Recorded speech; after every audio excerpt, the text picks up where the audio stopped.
말씀을 함께 봅니다. 에베소서 6장 17절. 우리 찾으신 분은 함께 봉독하겠습니다. 구원의 투구와 성령의 검 곧 하나님의 말씀을 가지라. 아멘. 갑주를 취하라 48번째 시간입니다. 소제목으로는 깃발을 든 자 6번째. 자, 오늘은 성령의 검 곧 하나님의 말씀을 가지라. 이 부분을 함께 나눌 때 시편 82편을 통해서 은혜를 나누고자 합니다. 시편 82편입니다. 시편 82편으로 갑니다. 가셨나요? 자, 그럼 시편 82편 1절에서 8절 함께 봉독합니다. 하나님은 신들의 모임 가운데 서시며 하나님은 그들 가운데서 재판하시느니라. 너희가 불공평한 판단을 하며 악인의 낫보기를 언제까지 하려느냐. 셀라. 가난한 자와 고아를 위하여 판단하며 곤란한 자와 빈궁한 자에게 공의를 베풀지며 가난한 자와 궁핍한 자를 구원하여 악인들의 손에서 건지실지니라 하시는도다. 그들은 알지도 못하고 깨닫지도 못하여 흑암 중에 왕래하니 땅의 모든 터가 흔들리는도다. 내가 말하기를 너희는 신들이며 다 지존자의 아들들이라 하였으나 그러나 너희는 사람처럼 죽으며 고간에 하나같이 넘어지리로다. 하나님이여 일어나사 세상을 심판하소서. 모든 나라가 주의 소유이기 때문이니이다. 아멘. 우리가 2월달부터 시편을 함께 묵상하고 있습니다. 오늘은 82편을 묵상하는 날이기도 합니다. 자, 우리가 성령의 검 곧 하나님의 말씀을 가지라 이렇게 말합니다. 성령의 검을 가진 사람은 어떻게 행동할까? 공의와 진리를 행하게 될 것입니다. 그는 공평을 베푸는 자가 될 것입니다. 왜냐하면 하나님은 공의로운 하나님이시기 때문입니다. 그래서 오늘은 성령의 검 하나님의 말씀을 가지라 이 부분을 오늘 묵상했던 82편을 통하여서 함께 은혜를 나누고자 합니다. 1절 하나님은 할 때 하나님은 엘로힘을 말하죠. 엘로힘. 신들의 모임 가운데 서시며 이렇게 말합니다. 여기서 신들의 모임이다라고 하는 것은 하나님의 위임받은 하나님의 사람들 이렇게 볼 수 있고요. 6절 또 비슷한 같은 표현이 있죠. 내가 말하기를 너희는 신들이며 다 지존자의 아들들이라 하였으나 이렇게 말합니다.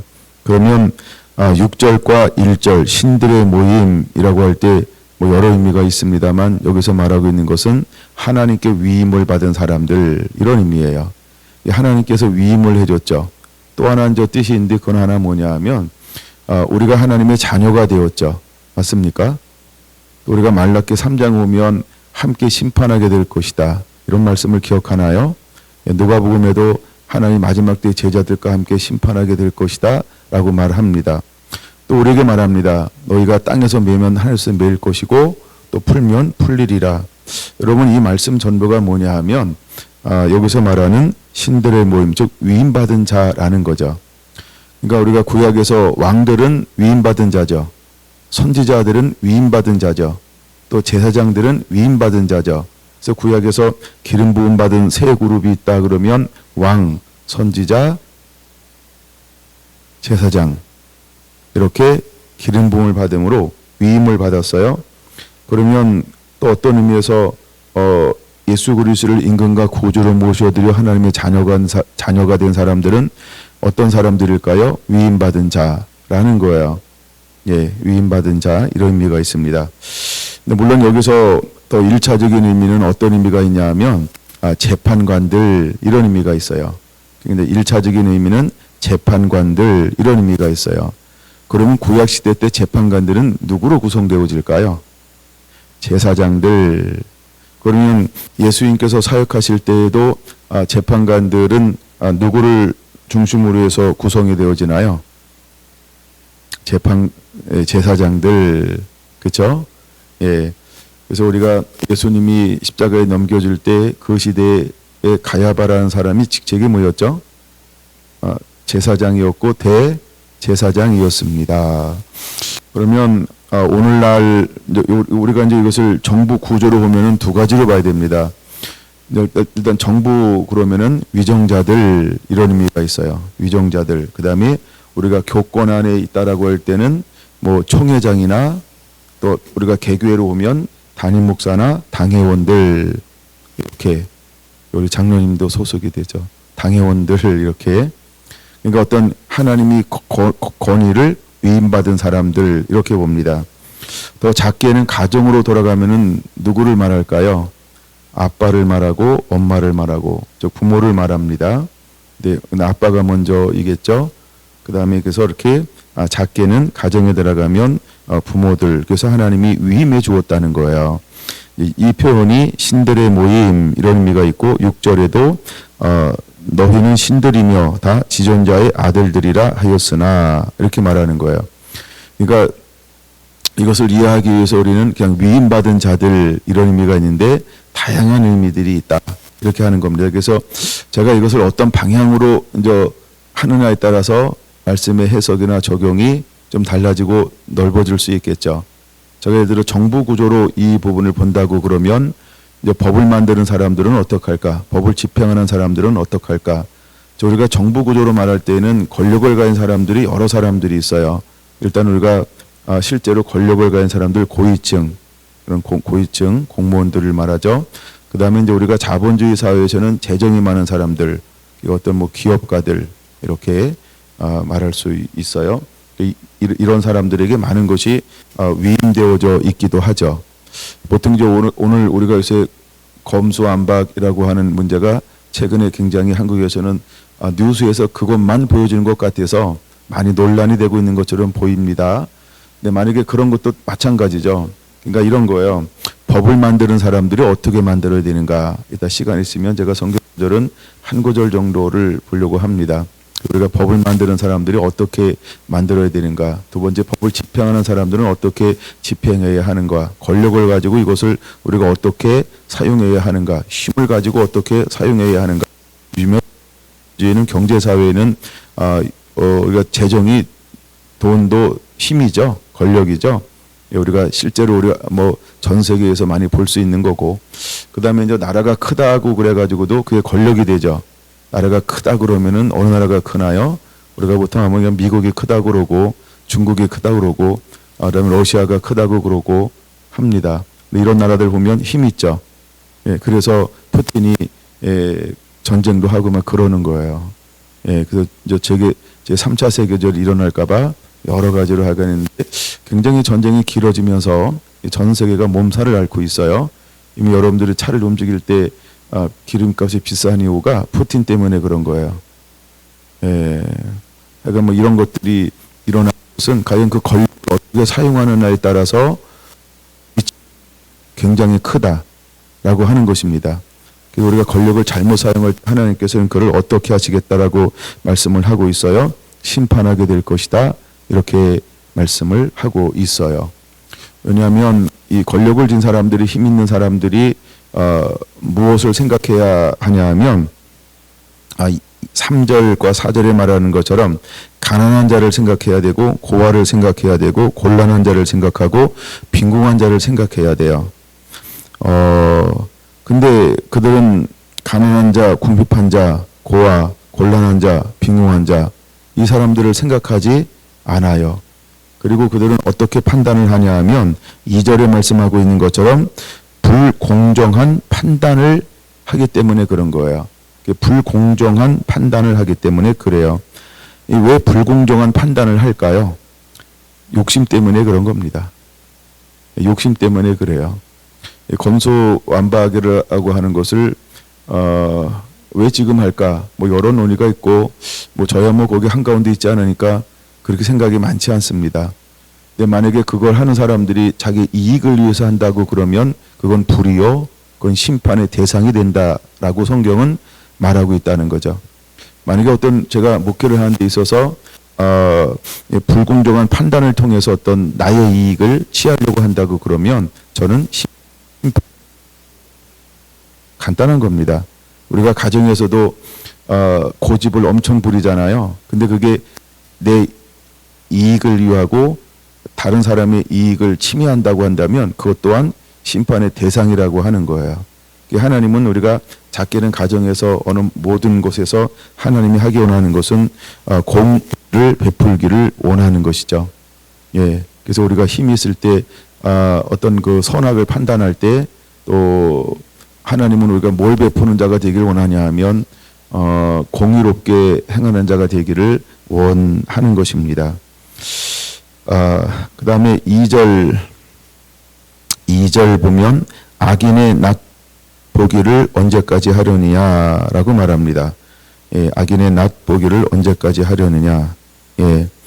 그 다음에 우리가 이제 이런 시대가 실제로 올 것인데 하나님이 우리에게 원하는 것이 뭐냐 하면 3절에 말하는 것처럼 공의를 베풀지며라고 하는, 하나님은 우리가 공의를 베풀라 이렇게 말씀을 하고 있다는 것입니다.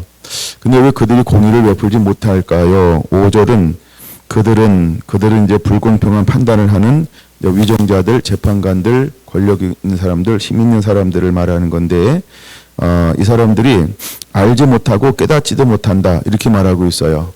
그러니까 하나님의 말씀이 무지하고 그 다음에 뭘 몰라요? 가난한 자의 사정과 고아의 사정과 곤란한 자와 빈궁한 자의 사정과 강한 자와 궁핍한 자의 사정을 아예 안 쳐다보는 거죠. 예, 그러니까 그들의 상황에 대해서 무지한 거예요. 왜 이런 일이 벌어질까요? 왜 이런 일이 벌어질까요? 그러니까 자기 자신만 생각하기 때문에 라고 하는 거예요. 그래서 우리가 대통령을 뽑건 위정자들을 뽑건 시장을 뽑건 뭐 하여간 시의원을 뽑건 우리가 이제 우리는 투표를 통해서 이제 사람들을 선출을 하지만 그다음에 이런 사람들을 뽑을 때 가장 중요한 것 중에 하나가 뭐냐 하면 과연 그들 가운데 공의를 가지고 있느냐라고 하는 겁니다. 또 우리가 그 자리에 올라갔을 때는 반드시 제일 중요한 게 뭐냐 하면 공의를 베푸는 것입니다. 근데 공의가 없을 때 나라가 그때부터 많은 문제가 생기기 시작하는 거죠. 예, 과연 한국은 공의가 있을까요? 공의는 어디에 있을까요? 그 다음에 우리가 교회에는 공의가 있을까요? 예, 제가 교회 얘기도 조금 하다가 안 하고 그러는데 하여간 예, 그 다음에 흑암 중에 왕래하니 이렇게 말합니다.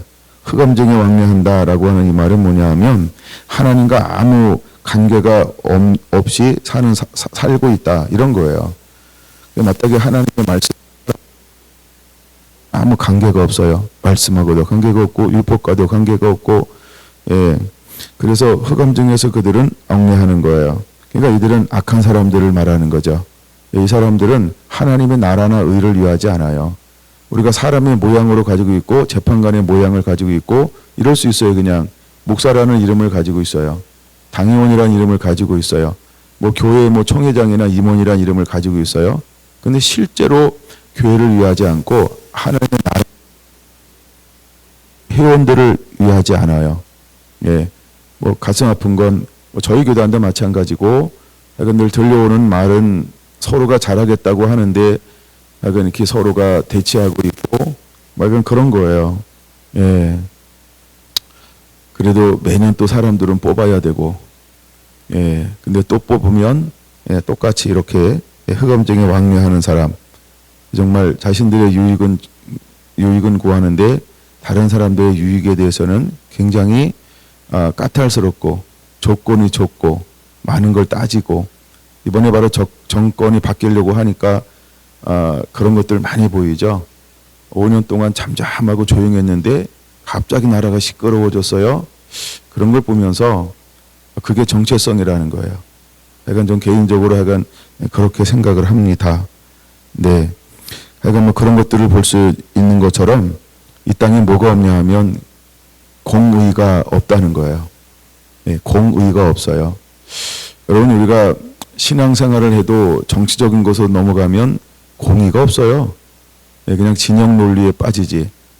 예, 만약에 우리가 진영 논리를 우선으로 산다고 그러면 어떤 의미에서 하나님의 사람은 아닐 수 있다. 굉장히 중요한 말일지 모릅니다.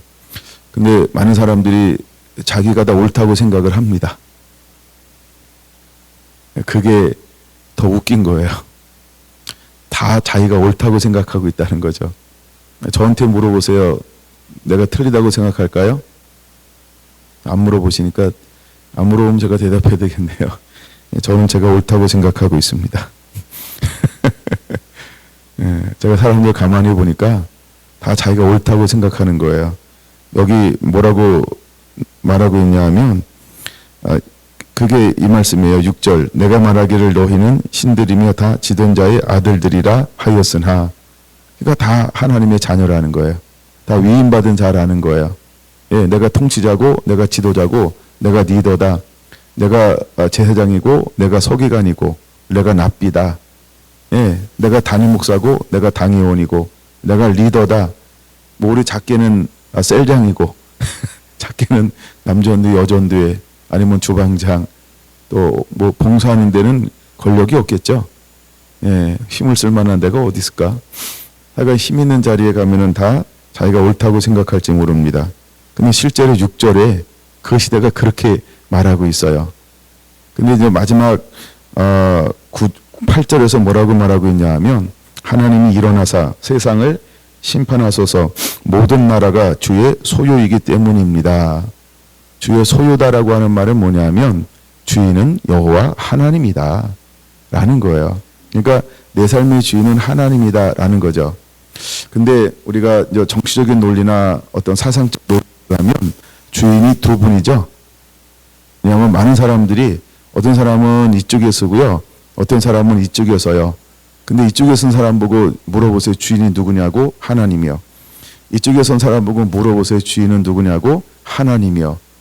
그럼 어찌 이쪽에도 하나님이 주인이고 이쪽에도 하나님이 주인일까요? 그러면 누군가는 뭐 하고 있는 걸까요? 자기를 속이고 있는 건데 그걸 모르는 거예요.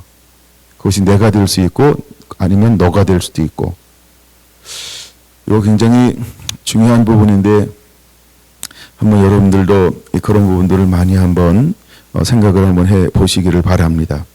자, 이제 이 부분을 갖다가 이제 말씀으로 시간 되는 데까지 한번 풀어 갈 겁니다. 먼저 제가 방향을 이 말씀 묵상하다 보니까 방향이 너무 많이 나와가지고 일단 한 부분만 한번 먼저 잡아보려고 합니다. 이사야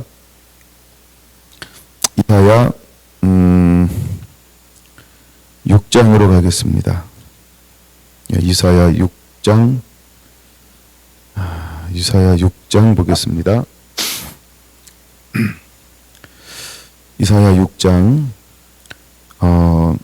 자 이제 시편에서 하나 안 보고 넘어온 게 있어서 시편 다시 갔다가 오겠습니다. 하나를 보고 넘어가야 이게 시작이 되는데 시작되는 말을 안 했군요. 자, 82편 하나님은 신들의 모임 가운데 서시며 서다라는 단어를 기억해야 합니다. 8절에 하나님이여 일어나다라는 말을 기억해야 합니다. 그러면 서다, 일어나다 이것은 우리가 법적인 용어로 언제 심판자 대신 심판장 대신 하나님이 일어설까요? 우리가 문화를 알아야 되는데 판결할 때 일어납니다. 지금 하나님은 심판을 행하시겠다 이런 의미의 서다 일어나셨다라고 하는 거, 하나님이 이제 심판을 시작할 겁니다. 이런 모습이라는 거예요. 그래서 하나님 이제 심판을 하실 것이다 이런 모습이에요. 자, 그럼 하나님이 왜 심판하냐는 거죠. 자, 이사야 6장으로 한번 넘어가 보겠습니다. 하나님께서 이사야를 불렀습니다. 근데 거기에는 어떤 모습을 보냐 하면 앉아있는 모습을 보는 거죠. 예, 앉아있는 모습을 보시죠. 보좌에 앉으셨는데 6장 1절에 그렇죠. 그럼 아직은 심판 때는 아니죠. 하나님 아직 판결하실 때는 아니죠. 그러니까 아직은 심판이 임하지 않은 거예요. 그 심판이 이르기 전에 하나님께서는 이사야를 불러서 그를 정결케 하고 난 다음에 7절 그를 정결케 했죠. 그래서 악을 제하고 죄를 전부 사해 주시는 은총이 임하였어요. 우리가 이제 얼굴을 구할 때 임하는 게 중에 하나가 뭐라 그랬죠? 하나님의 자비, 긍휼, 은총 이런 것들이 임함을 통해서 하나님 이사야를 정결케 했어요. 예, 그런 다음에 이사야에게 어떤 은혜가 임하냐 하면 목소리를 듣는 귀가 열렸어요. 이제 하나님의 음성을 듣는 귀가 열렸어요. 여러분들에게도 계속해서 말씀을 묵상하고 씨름하다가 하나님의 음성을 듣는 귀가 열리는 놀라운 은혜가 임하게 되기를 축원합니다. 그랬더니 하나님이 누구를 보낼고 그랬더니 그 말씀을 들으니까 내가 여기 있나이다 나를 보내소서 헌신하죠. 9절 여호와께서 헌신하니까 그에게 뭐라고 말합니까? 그래 너 가. 그러면서 그들에게 이를 말씀을 하나님이 마음에 깨닫게 하고 있다는 거예요. 자, 하나님이 보낸단 말이에요. 근데 듣는 사람들이 어떤 상태에 있을 거라고 하나님이 말씀하고 있나요? 9절 10절 같이 읽습니다. 여호와께서 이르시되 가서 이 백성에게 이르기를 너희가 듣기는 들어도 깨닫지 못할 것이요 보기는 보아도 알지 못하리라 하여 이 백성의 마음을 둔하게 하며 그들의 귀가 막히고 그들의 눈이 감기게 하라. 염려하건대 그들이 눈으로 보고 귀로 듣고 마음으로 깨닫고 다시 돌아와 고침을 받을까 하노라 하시기로 이렇게 말합니다. 자, 하나님은 하나님의 말씀을 줘서 가서 위치고 선포하라라고 말합니다. 근데 아무리 위치고 선포해도 그 시대 사람들은 돌아올까요? 돌아오지 않을까요? 안 돌아오죠. 그 시대 사람이 못 깨닫는 거예요. 근데 하나님은 사명을 주는 거예요. 자, 소귀의 경읽기야. 근데 너는 가서 위쳐야 돼. 어떻게 위쳐야 될까요? 온 마음으로, 사랑함으로, 그들을 궁휼히 여기면서, 그들을 진심으로 끌어안고, 예, 그들을 아버지의 눈으로 바라보면서, 아버지의 심장으로 그를 부으면서 이사야는 그들을 향하여 위쳐야 한다는 거예요. 근데 이사야가 아무리 위친다 할지라도 그들이 들을까요? 깨달을까요? 돌아올까요? 회심할까요? 변화가 일어날까요? 아니요. 근데 하나님은 그에게 가라 이렇게 말하고 있어요. 하나님께서 우리를 성령의 검고 하나님의 말씀을 가지고 전신갑주를 입고 이렇게 우리가 세상으로 열방으로 교회로 정말로 하나님이 원하시는 곳으로 파송했다. 근데 우리가 이사야처럼 우리가 가라라고 말씀하셨다. 그럼 여러분 어떻게 하실 거예요? 여러분 우리가 사람을 보고 환경을 보고 때로는 내가 원하는 내가 원하는 열매를 본다라고 한다면 어쩌면 실패할 것입니다. 왜냐하면 하나님이 주신 것이 아닌 내가 기대하는 게 있죠. 내가 기대하는 것이 있죠. 그게 때로는 뭐가 될 수 있을까요? 나를 좌절시킬 수 있어요. 나를 유혹에 빠뜨릴 수 있어요. 예, 나를 스스로 무력화시킬 수 있어요. 하나님이 주신 것 위에 내가 무엇인가를 거다가 얹어서 무엇인가를 원할 때 여러분 우리는 어쩌면 스스로 무너질 수 있다라고 하는 것입니다. 우리가 철저하게 전신갑주를 입어야 할까? 하나님의 말씀만 가지는 것이지 우린 거다가 무엇을 첨부하면 안 될까요? 내가 원하는 거요. 이걸 우리가 나의 성이라고 볼 수 있어요. 예, 내가 성공하고 싶은 거, 내가 편안하고 싶은 거, 내가 좀 높아지고 싶은 거, 내가 좀 자랑하고 싶은 거, 좀 내가 누리고 싶은 거 무엇인가 이거 올려놓는다고 한다면 여러분 우리는 사탄의 미혹에 넘어지고야 말 것입니다. 그래서 우리가 전신갑주를 입는 것은 하나님의 말씀 앞에 더도 말고 그대로를 올려놓는 것입니다. 자, 재판관들이 왜 가부를 돌보지 않았나요? 왜 그들을 불공평하게 판단했을까요? 이익을 취했다라고 말합니다. 하나님은 그것을 보고 계신 거예요. 야, 너는 너의 이익을 구했지 나의 이웃과 그의 이익을 구하지 않았다. 즉 너는 나를 사랑하지 않고 내 이웃을 내 몸처럼 사랑하지 않았다라는 것입니다. 왜 그가 불공평한 판단을 했을까요? 그는 자신의 유익을 구하였기 때문이라는 거예요. 그래서 하나님은 이사야를 파송할 때 어떻게 파송하시냐면 이렇게 파송할 겁니다. 이렇게 말했어요. 그리고 그가 하나님 앞에 묻습니다. 그러면 하나님 어느 때까지 이렇게 하실 것입니까? 이 말씀이 굉장히 중요합니다. 11절 들어볼래요? 주께서 대답하시되 성읍들은 황폐하여 주민이 없게 될 거야. 가옥들에는 사람이 없고 토지는 황폐하게 될 것이야. 여호와께서 사람들을 멀리 옮겨서 이 땅 가운데 항폐한 곳이 많을 때까지 그렇게 할 거야. 여러분, 하나님은 이스라엘을 파송해서 그들에게 위치게 될 겁니다. 근데 아무도 그 이사야의 말에 반응하지 않게 될 거라는 거예요. 이 땅이 어떻게 될 때까지요? 황폐하게 될 때까지요. 그럼 여러분, 오늘날 교회가, 또 어쩌면 오늘날 하나님의 손에 붙들린 성령의 검을 가지고 있는 사람들이 진리를 외칩니다. 공의의 빛을 바랍니다. 정의의 빛을 바랍니다. 근데도 불구하고 한국 사회가 왜 그럴까? 아니면 교회가 왜 그럴까? 아니면 왜 우리 지역이 그럴까? 아니면 왜 온 세계가 뭐 이 모양 이 꼴인가? 뭐라고 심하게 표현해야 할까요? 하여간 심한 표현을 할 수 있죠. 왜 일어나는 거예요? 교회가 이렇게 많은데 왜 이래야 되냐라고 우리가 말할 수 있죠. 그럼 만약에 하나님께서 이사야 시대처럼 모든 것이 항폐할 때까지 사람들은 진리를 위쳐도 빛을 발해도 공의가 있어도 정의가 있어도 그들은 관심이 없어요. 그들은 왜? 아무리 진리를 위쳐도 진리를 몰라요. 그래서 여기도 옳다고 생각하고 여기도 옳다고 하는 게 그냥 그런 거예요. 왜 그럴까요? 그들이 무지하기 때문에 그런 거예요. 하나님의 무지한 것을 허용한 거예요. 실제로 5절에 말하고 있는 것처럼 그들은 알지도 못하고 무지하기 때문이다. 실제 그런 상황이 올 수 있다는 거예요. 왜? 하나님의 것을 허용했으니까. 근데 하나님은 무작정 그렇게 할 것이 아니고 어느 때까지를 하나님이 정해놓았다라고 하는 거죠. 그 때가 언제라고요? 모든 것이 황폐한 것이 많을 때까지니라. 이렇게 말하고 있어요. 근데 그 가운데 하나님은 무엇을 남겨놓겠다라고 또한 약속해 주고 있나요? 이것을 바로 고루터기라고 말합니다. 이제 고루터기가 남아있는 것 같이 거룩한 씨가 이 땅에 고루터기니라 라고 말하고 있어요. 여러분, 그 속에서도 어떤 사람들이 있나요? 진리를 구하며 공의를 행하는 자가 있게 될 거라고 하는 겁니다. 그 속에 누가 있을까요? 전신갑주를 입고 있는 자가 있을 거라고 하는 겁니다. 그 속에 누가 있을까요? 사가랴와 엘리사벳처럼, 시몬과 안나처럼, 여러분 요셉과 마리아처럼 어떤 사람이 있을까요? 암흑이라고 생각합니다. 다 폐역했다고, 빛이 없다고 생각합니다. 근데 그 가운데 어떤 사람들이 있습니까? 경건한 사람이 있어요. 순종의 사람이 있어요. 말씀의 사람이 있어요. 율법에 흠이 없는 사람이 있어요. 하나님의 위로를 받는 사람이 있어요. 하나님의 음성을 듣는 사람이 있어요. 놀랍지 않습니까? 할렐루야. 여러분, 우리가 왜 전신갑주를 입어야 할까요? 마귀의 간계를 등에 대적하기 위함이라고 하는 것입니다. 아멘. 아멘. 그러니까 여러분, 우리가 불의하다, 불의에 너무 초점 맞추지 마세요. 여러분, 세상의 뉴스에 너무 흔들리지 않게 되기 바랍니다. 세상의 정보에 여러분을 너무 이렇게 흔들리지 않게 되기를 바랍니다.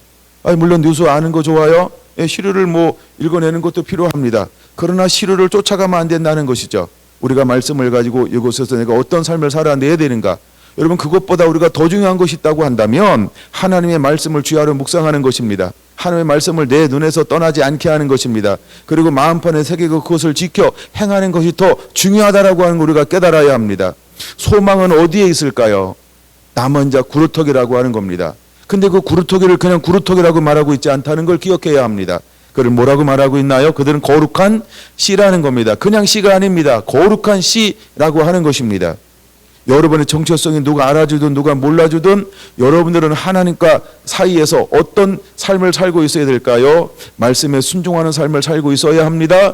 여러분만큼은 공의를 베풀고 있는 사람이 되어야 할 줄로 믿습니다. 사랑을 행하고 있는 자가 되어야 할 줄로 믿습니다. 자비를 베풀고 있는 자가 되어야 할 줄로 믿습니다. 수많은 사람들을 포용할 수 있는 온유한 자가 되어야 할 줄로 믿습니다. 다른 사람들을 도울 수 있고 낮은 자에 처할 수 있고 발을 씻어줄 수 있는 겸손한 자가 되어야 할 줄로 믿습니다. 하나님은 우리가 그렇게 하라고 말하고 있는 거예요. 하나님은 이 사람들을 통해서 깃발을 들고 올라오는 이기는 자가 되게 하겠다라고 말씀하고 있는 것입니다. 할렐루야. 할렐루야. 여러분에게 그 은혜가 임하게 되기를 원합니다. 그런데 하나님께서 이제 놀라운 뜻을 가지고 있어요. 바로 넘어갑니다. 61장을 보겠습니다. 자, 이제 다 항폐하게 될 것입니다. 다 항폐하게 될 것입니다. 근데 항폐하게 됐을 때에 하나님께서 무엇인가 나타나게 될 거라고 하는 거죠. 거룩한 씨를 하나님께서 흔들어 깨우시는 그때가 올 거라고 하는 거죠. 여러분, 그때가 언제일까요? 1절에서 3절을 같이 읽습니다. 주 여호와의 영이 내게 내리셨으니 이는 여호와께서 내게 기름을 부으사 가난한 자들에게 아름다운 소식을 전하게 하려 하심이라. 나를 보내어 마음이 상한 자를 고치며 포로된 자에게 자유를, 갇힌 자에게 노임을 선포하며 여호와의 은혜의 해와 우리 하나님의 보복의 날을 선포하여 모든 슬픈 자를 위로하되 무릇 시온에서 슬퍼하는 자에게 화관을 주어 그 죄를 대신하며 기쁨의 기름으로 그 슬픔을 대신하며 찬송의 옷으로 그 근심을 대신하고 그들의 의의 나무 곧 여호와께서 심으신 그 영광을 나타낼 자라 일컬음을 받게 하려 하심이라. 할렐루야. 여러분, 불의한 재판관을 통하여서 가난한 자, 고아, 가부, 나그네는 불공평한 대우를 받으며 살았습니다. 언제까지? 황폐할 때까지, 황폐한 것이 많을 때까지. 그러나 하나님의 때가 되면 하나님은 놀라운 계획을 가지고 있습니다. 그 계획이 무엇일까요? 하나님의 성령을 부어주겠다는 거예요. 하나님의 성령을 누구한테 부을까요? 남아있는 거룩한 씨에게 부을 겁니다. 그래서 우리의 초점은 어디에 있어야 될까? 나는 전신갑주를 입고 있어야 한다는 거예요. 나는 예수 그리스도를 옷 입고 있어야 한다는 거예요. 나는 말씀 앞에 온전히 순종하는 삶을 살고 있어야 한다는 거예요. 좁은 길을 걸어가든 실패한 것처럼 보인다 할지라도, 아무것도 아닌 것처럼 보인다 할지라도, 모든 것을 잃어버린 것처럼 보인다 할지라도, 수많은 사람들을 조롱하고 무시한다 할지라도, 여러분, 우리는 하나님의 말씀을 가지고 겸손하게 사랑함으로 살아내고 있는 남아있는 거룩한 고루터기가 되어야 합니다. 자, 이제 4절 말씀이 너무너무 멋있는 거예요. 4절 같이 읽습니다. 시작. 그들은 오래 항폐하였던 것을 다시 쌓을 것이며 옛부터 무너진 것을 다시 일으킬 것이며 황폐한 성읍 곧 대대로 무너져 있던 것들을 중수할 것이다. 할렐루야. 자, 이사야를 파송했습니다. 어느 때까지입니까? 그들이 못 듣고 못 깨닫고 못 보는 것이 언제까지입니까? 황폐하고 다 무너질 때까지. 그래서 그들은요, 가난한 자들이에요. 그들은 마음이 상한 자가 되었어요. 그들은 포로된 자가 되었어요. 그는 갇힌 자가 되었어요. 근데 이제 어떤 날이 올 건가요? 보복하는 날이 올 거라는 거예요. 하나님이 신원하는 날이 오게 될 거라는 거예요. 전신갑주를 입고 있는 그 하나님의 사람들을 통해서, 다시 말해서 정의를 행하며 진리를 구하며 살고 있는 그 사람들을 통하여서 하나님은 오래 항폐한 것들을 다시 쌓을 놀라운 계획을 가지고 있다는 거예요. 여러분, 수많은 사람들이 불공평한 리더로 있습니다. 그런 대통령, 그런 국무위원, 그런 국회의원, 그런 판사, 그런 검사, 그런 기업의 회장, 그런 사장, 그런 시장, 그런 사람들 천지백갈로 깔려있다 할지라도, 정부 구조를 말하면 만약에 교회 안에서 목사님들이 타락했어요.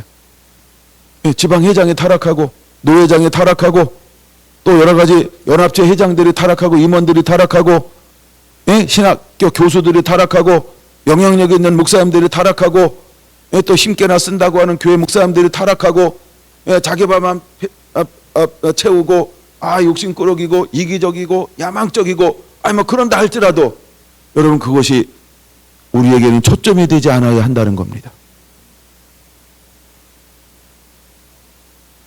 그것이 우리에게 초점이 되면 안 된다라고 하는 것입니다. 여러분, 우리의 초점은 어디여야 할까요? 내가 공의를 행하고 있는가? 내가 진리를 구하고 있는가? 내가 전신갑주를 입고 있는가? 내가 악한 자와 싸워 능히 서기 위하여 하나님의 전신갑주를 입고 있는가?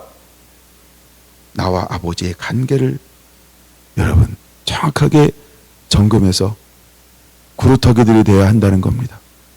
남아있는 거룩한 씨가 되어야 한다는 것입니다. 그러면 하나님은 그 사람에게 이제 하나님의 때가 되면 무엇을 부어줄까요? 하나님의 성령으로 깨울 겁니다. 하나님의 신으로 깨울 것입니다. 하나님의 성령을 부어서 그를 깨울 것입니다. 그리고 그에게 전혀 없는 여호와의 영광으로 옷 입혀줄 것입니다. 전혀 없는 여호와의 빛으로 옷 입혀주게 될 것입니다. 이사야 60장 1절에 말하는 것처럼 이는 내 빛을 얻고 여호와 영광이 내 위에 임하였느니라. 일어나라 빛을 발하라 할 그때가 오게 될 것입니다. 여러분, 그날이 올 거라는 거예요. 어둠이 땅을 덮어서요, 캄캄함이 만민을 가리고 있어요. 근데 빛이 일어나기 시작하면 놀라운 변화가 일어나게 될 겁니다. 할렐루야. 그러면 우리는 초점을 어디다 두고 있어야 될까? 여러분, 우리는 성령의 검곧 하나님의 말씀으로 옷 입어야 한다는 겁니다. 이것이 우리의 초점이 되어야 한다라고 하는 겁니다. 제가 여러분들 쭉 또 읽고 10절, 이게 참 많은데, 지금 61장 쭉 읽다가 8절 보겠습니다. 무릇 나 여호와는 정의를 사랑하며 불의의 강탈을 미워하는 여호와 하나님. 10절 11절은 같이 읽습니다.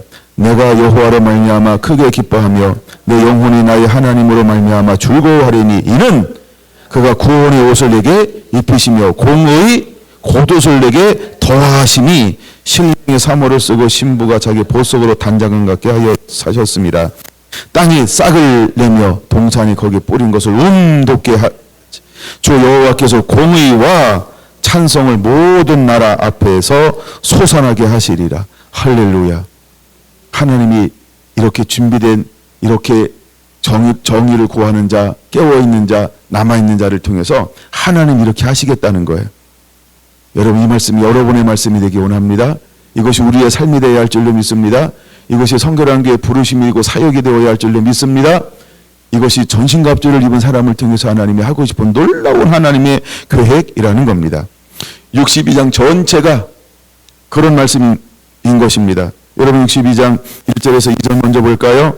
나는 시온의 의가 빛같이 예루살렘의 구원이 햇불같이 나타나도록 시온을 위하여 잠잠하지 아니하며 예루살렘을 위하여 쉬지 아니할 것인즉 이방 나라들인데 공의를 못 왕이 다 내 영광을 볼 것이요. 할렐루야.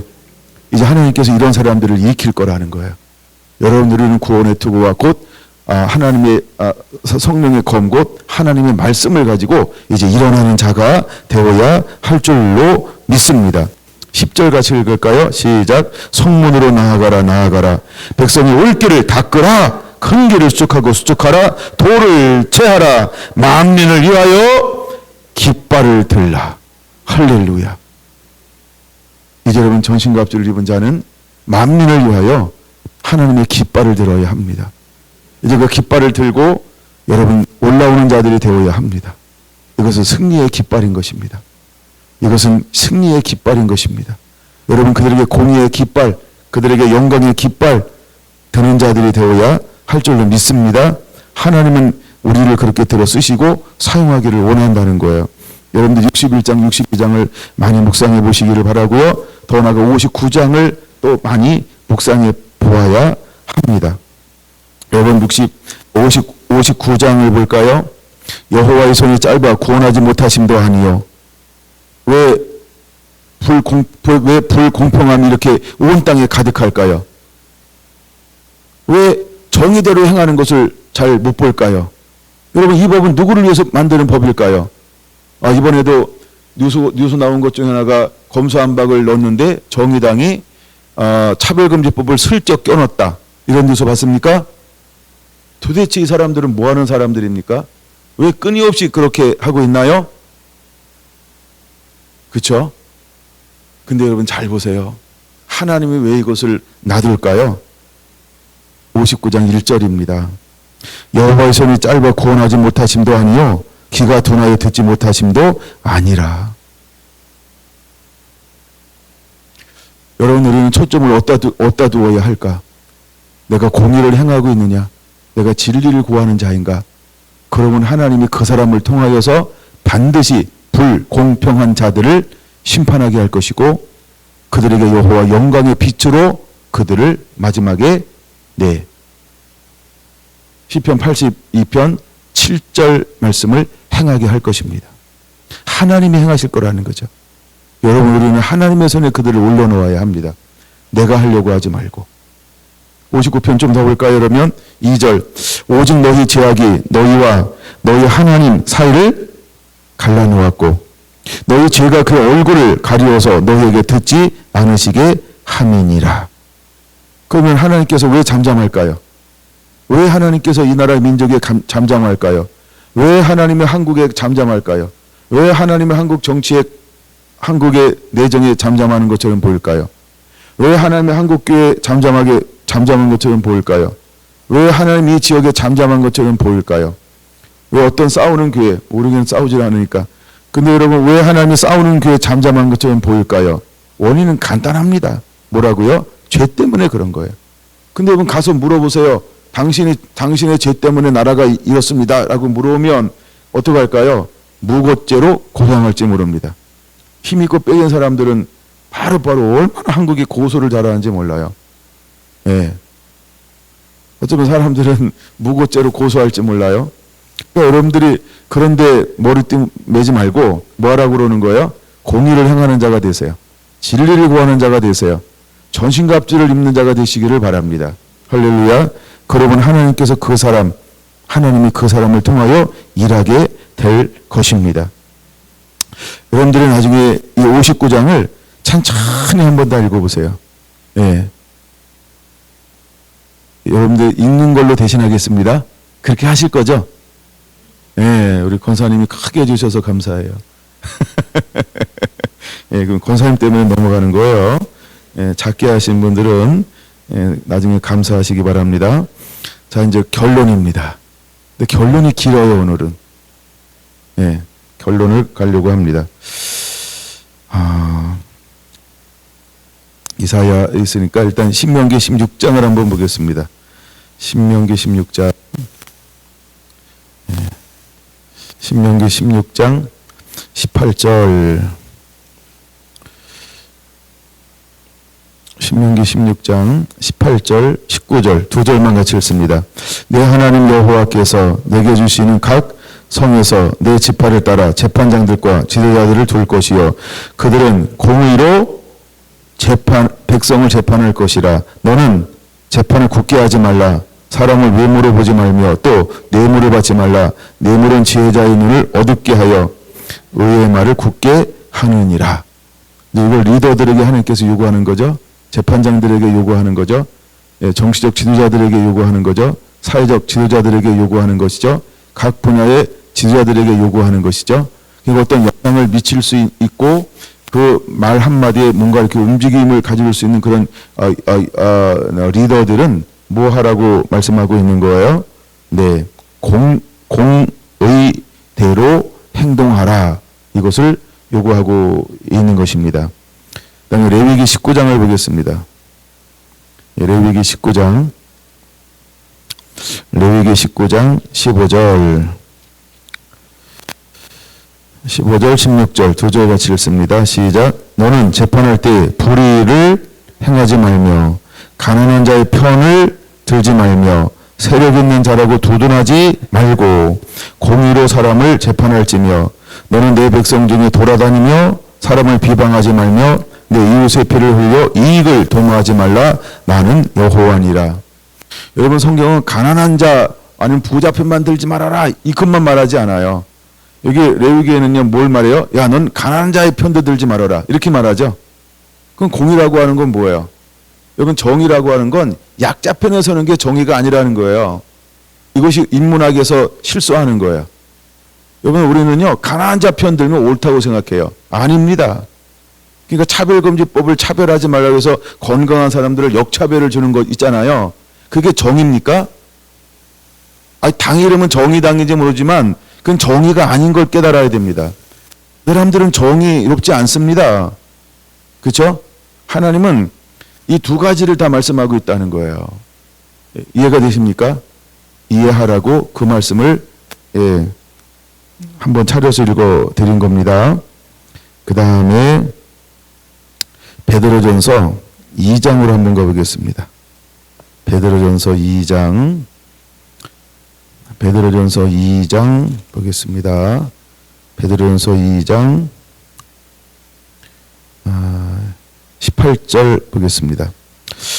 사원들아, 범사에 두려워함으로 주인에게 순종하되 선하고 간음하는 자들에게만이 아니라 또한 까다로운 자들에게도 그리하라. 부당하게 고난을 받아도 하나님을 생각함으로 슬픔을 참으면 이는 아름다우나 죄가 있어 매를 맞고 참으면 무슨 칭찬이 있으리요. 그러나 선을 행함으로 고난을 받고 참으면 이는 하나님 앞에 아름다우니라. 이를 위하여 너희가 부르심을 받았으니 그리스도도 너희를 위하여 고난을 받으사 너희에게 본을 끼쳐 그 자취를 따라오게 하려 하셨느니라. 먼저 거기까지 보면, 그러면 여러분 우리가 공의를 행하는 길이 어떤 길일까? 그걸 보여줘요. 공의를 행하는 길이라고 하는 것은 이런 길이라고 하는 거예요. 무슨 길? 고난의 길. 그걸 하여간 이 길을 걸어가게 되길 바랍니다. 22절. 그는 죄를 범하지 아니하고 그 입에 거짓이 없으시며 욕을 당하실 때 맞대어 욕하지 아니하시고 고난을 당하실 때 위협하지 아니하시고 오직 공의로 심판하시는 이에게 예수님이. 그럼 여러분 우리도 어떻게 한다는 거예요? 공의로 심판하시는 하나님께 그를 맡기는 거라는 거예요. 할렐루야. 공의로 심판하시는 하나님께 맡기는 거예요. 그럼 우리가 공의로 심판하시는 하나님께 맡기고 나는 어떤 삶을 살라고요? 공의를 행하고 진리를 구하는 자, 전신갑주를 입고 사는 자. 할렐루야. 우리가 세 가지를 말씀드렸어요. 사랑하며 살자, 깨우고 깨어있는 자로 살자, 빛이신 예수님으로 옷 입고 살자. 그 삶을 사는 거예요. 뭐 하고? 공의로 심판하시는 하나님께 모든 걸 맡기고. 아멘. 여러분 이것이 우리가 전신갑주를 입는 삶이라고 하는 걸 깨닫게 되기를 바랍니다. 24절.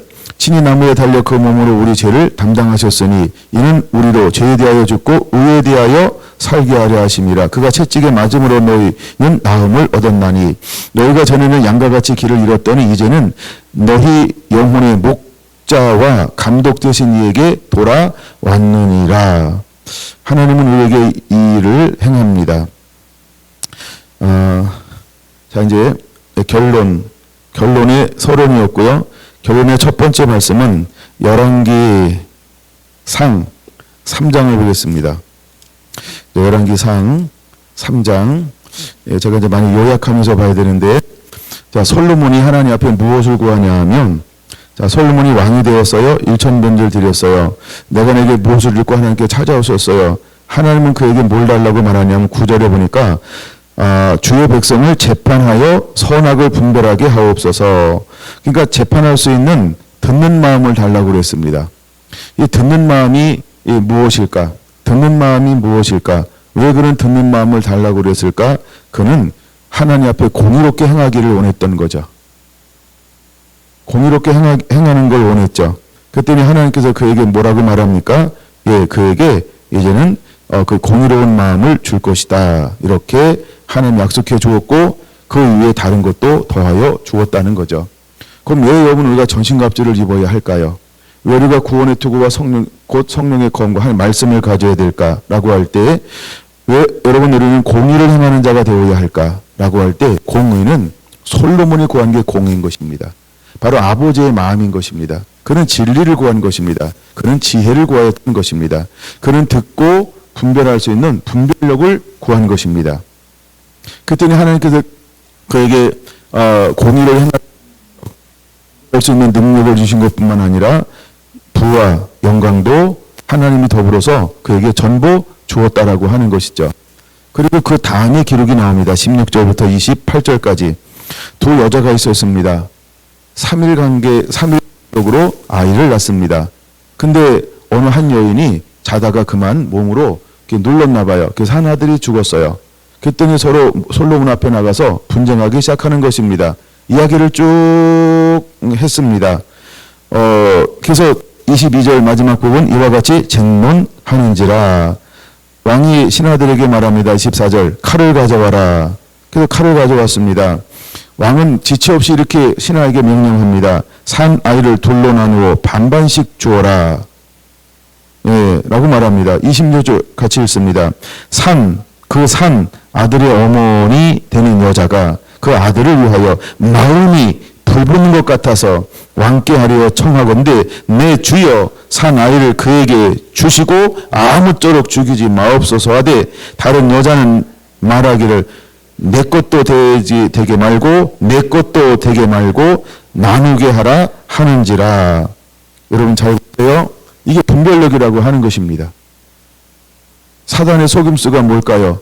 내 것도 안 되고 내 것도 안 되고.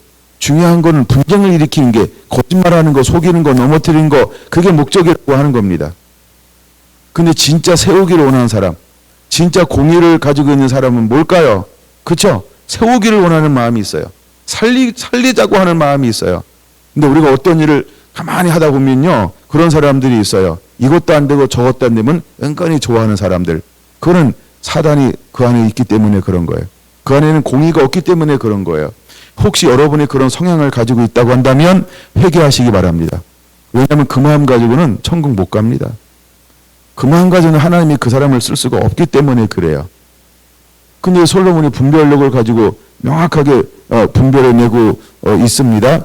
28절 같이 읽습니다. 시작. 온 이스라엘이 왕의 심리하여 판결함을 듣고 왕을 두려워하였으니 이는 하나님의 지혜가 그의 속에 있어 판결함을 보미러라. 이제 우리가 이런 사람들이 되기를 원합니다. 이런 사람들이 되기를 원합니다. 하나님의 지혜가 그의 속에 있어 판결하는 사람.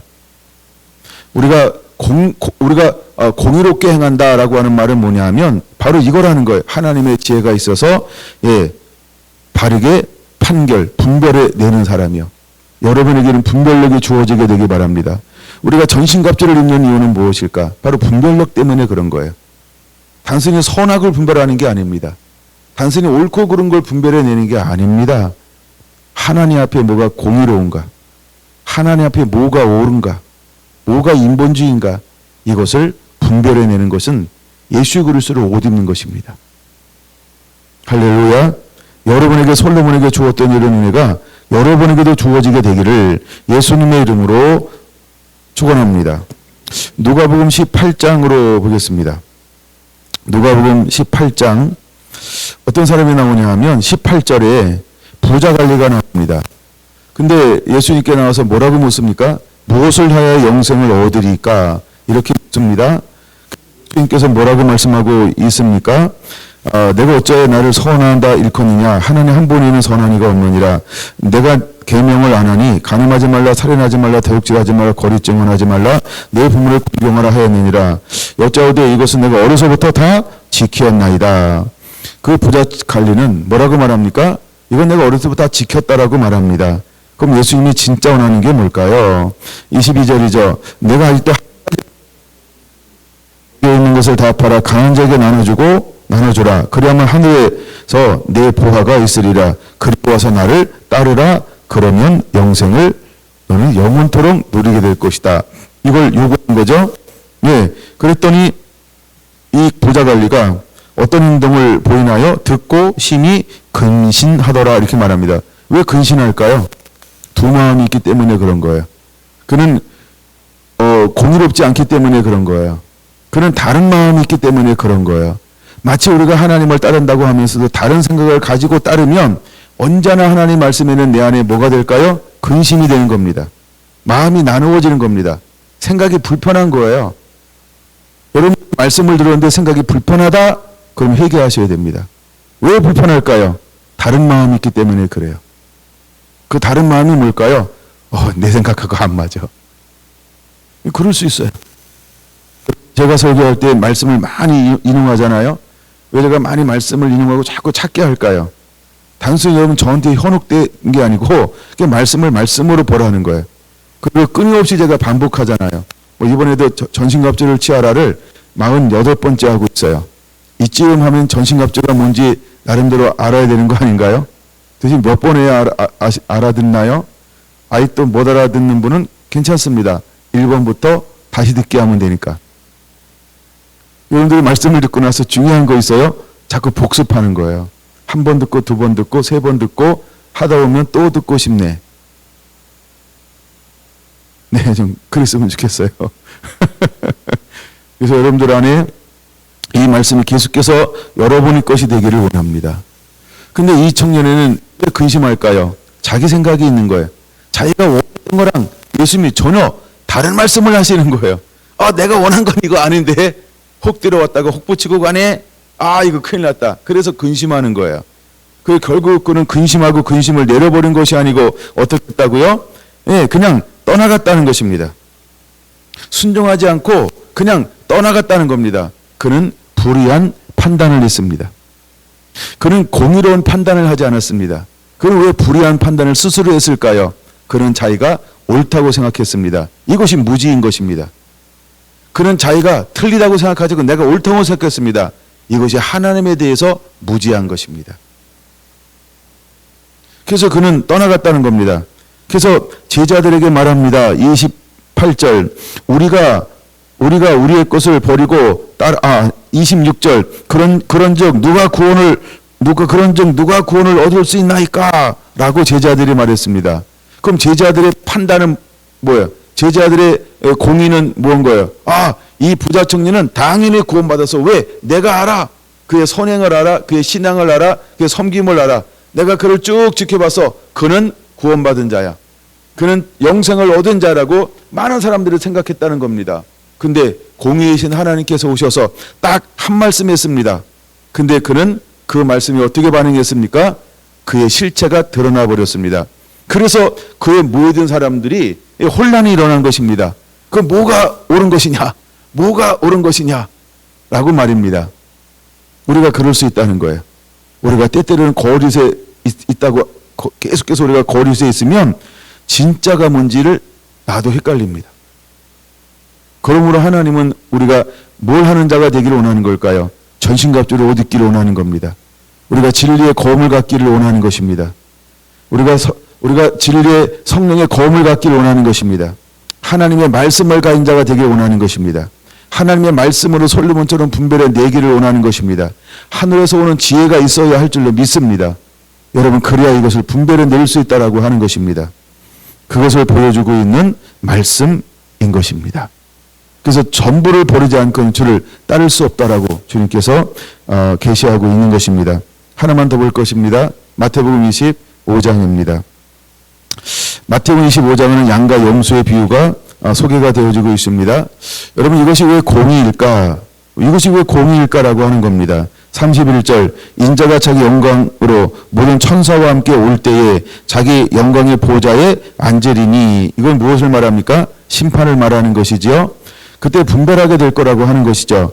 근데 여기 있는 양이나 염소나 모두가 어떻게 생각하고 있을까요? 나는 남아있는 구루터기다. 나는 선하다. 나는 말씀대로 산다. 나는 의롭다. 나는 구원받은 자다. 나는 신랑 되신 예수를 맞이할 수 있다. 다 이렇게 생각하고 있을 것입니다. 근데 중요한 것은 생각만 하고 있는 것이 아닌 삶을 살아내고 있는 사람이 있다라고 하는 겁니다. 누구는 삶을 살아내고 있었나요? 양의 편에 있는 사람들은 남은 구루터기처럼 거룩한 삶을 살아내고 있다는 겁니다. 여러분, 누가 정의를 행하고 있는 사람일까요? 그는 정의를 알고 있는 자가 아니고 그는 정의를 행하고 있는 사람. 누가 정의를 행하고 있는 사람일까요? 양의 편에 선 사람은 정의를 행하고 있는 사람이었습니다. 누가 공의를 행하고 있는 사람일까요? 공의가 무엇인지 정의하고 아는 사람이 아니고 공의를 행하고 있는 사람은 누구일까요? 양의 편에 선 사람이 공의의 삶을 살아내고 있는 사람인 것입니다. 여러분, 전신갑주를 입는 것은 무엇일까요? 삶을 살아내는 것입니다. 삶을 살아내는 것입니다. 그래서 여러분, 제가 이제 1월 첫째 주에 시작한 게 뭐죠? 2022년을 살아가는 삶의 지혜. 그 기억하십니까? 삶을 살아내는 겁니다. 우리는 사랑하며 살자는 겁니다. 우리는 깨어있고 깨우는 자로 살자는 것입니다. 우리는 어둠의 일을 벗고 빛의 갑으신 예수님으로 옷을 입고 살자라고 하는 것입니다. 이 사람이 양의 편에 선 사람이라는 것입니다. 알고 있는 것하고는 다릅니다. 우리는 삶을 살아내고 있는 자가 되어야 할 줄로 믿습니다. 할렐루야. 성령의 검인 것입니다. 하나님의 말씀은 살아있는 것입니다. 하나님의 말씀은 지식이 아닌 것입니다. 하나님의 말씀은 살아있는 것입니다. 그 말씀을 가인들은 살게 되어져 있습니다. 살지 않는 자는 하나님 앞에 의롭다 일컬음을 받을 수가 없습니다. 살았다 하는 이름을 가렸으나 실상은 죽은 것입니다. 그러므로 우리는 성령의 검 곧 하나님의 말씀을 가지고 어떻게 해야 할까요? 삶을 사는 자가 되어야 할 줄로 믿습니다. 아모스 5장 24절을 말합니다. 정의를 물같이 공의를 마르지 않는 강같이 흐르게 할지니라. 흐르게 하라는 것입니다. 나 정의의 물을 가지고 있어. 나 공의의 물을 가지고 있지. 이렇게 말하라고 하지 않습니다. 뭐라고요? 다시 한번 아모스 5장 24절 정의를 물같이 흐르게 하라. 공의를 마르지 않는 강같이 흐르게 하라는 것입니다. 흐르게 하는 게 중요한 것입니다. 이 사람이 바로 전신갑주를 입고 있는 것입니다. 이제 우리가 악한 능히 이기기 위해서 우리는 전신갑주를 입어야 할 줄로 믿습니다. 여러분 진리의 허리띠를 띄워야 할 줄로 믿습니다. 의의 흉배를 입어야 할 줄로 믿습니다. 평안의 복음으로 준비한 신을 신어야 할 줄로 믿습니다. 믿음의 방패를 가져야 합니다. 그래야 모든 마귀의 불화살을 소멸할 수 있고 막아낼 수 있는 것입니다. 구원의 투구를 써야 합니다. 그리고 성령의 검, 곧 하나님의 말씀을 가지고 있어야 하는 것입니다. 이것이 첫 번째 전신갑주인 것입니다. 두 번째 전신갑주는 뭐라 그랬습니까? 우리는 성령으로 모든 사람들을 위해서 함께 기도하는 자가 되어야 하는 것입니다. 이것이 두 번째 우리가 입어야 할 전신갑주입니다. 세 번째 전신갑주는 무엇일까요? 내게 말씀을 주사 나로 입을 열어 복음의 비밀을 담대히 알리는 것, 이것이 우리가 입어야 할 세 번째 전신갑주인 것입니다. 그럼 여러분, 우리가 비밀의 계시를 가지고 나갈 때 이 사람은 어떻게 하는 걸까요? 흘려보내는 겁니다. 실제로 내가 삶을 살고 있는 것입니다. 우리는 남아있는 거룩한 씨, 구루터기여야 한다는 것입니다. 여러분, 우리는 판단하는 것이 아니고 단순히 우리가 공의를 베푸는 자가 되어야 할 줄로 믿습니다. 아멘. 이제 마지막 한 절 더 보고 말씀을 마칩니다. 요한계시록 19장 11절입니다. 드디어 주님께서 백마를 타셨습니다. 예, 그리고 그가 움직이기 시작합니다. 예, 그가 드디어 움직이기 시작합니다. 그는 어떻게 우리에게 오실까요? 요한계시록 19장 11절 같이 읽습니다. 또 내가 하늘이 열린 것을 보니 보라 백마와 그것을 탄 자가 있으니 그 이름은 충신과 진실이라. 그가 공의로 심판하며 싸우더라. 할렐루야. 그는 공의로 심판하며 싸우기 위해서 이제, 이건 무슨 말입니까? 그가 일어나셨습니다. 이제 판결할 것입니다. 그는 이제 심판하실 것입니다. 근데 무엇으로 심판하나요? 공의로. 할렐루야. 그러므로 우리는 공의를 베푸는 자가 되어야 할 것입니다. 기도하겠습니다.